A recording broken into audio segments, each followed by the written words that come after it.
When you're just starting your MXGP career, a crash is definitely not the way you want to do it, but sadly that's what happened for Jago Geerts, saying, quote, on his Instagram, "My left elbow was dislocated and a doctor put it back into the right place. A scan showed a fracture of my elbow and my collarbone.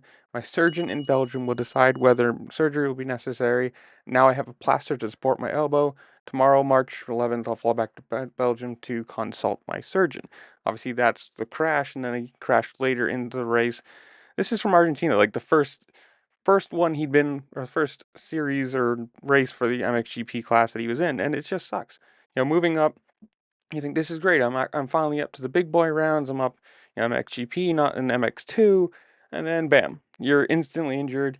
Dislocated elbow is going to take a long time to heal, just because it's one of those weird joints. It's, all your pressure goes right into it. Broken collarbone, same thing, and who knows? This is probably a month or two.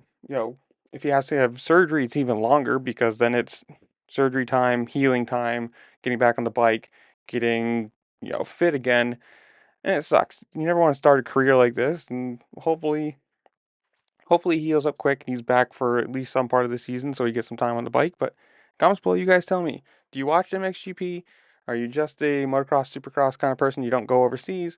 Or do you have a favorite rider from over there? Whatever it is, comment down below. While you're down there, make sure to like, share, subscribe, do all the fun things this platform allows you to do, because it really does help me out and I appreciate it.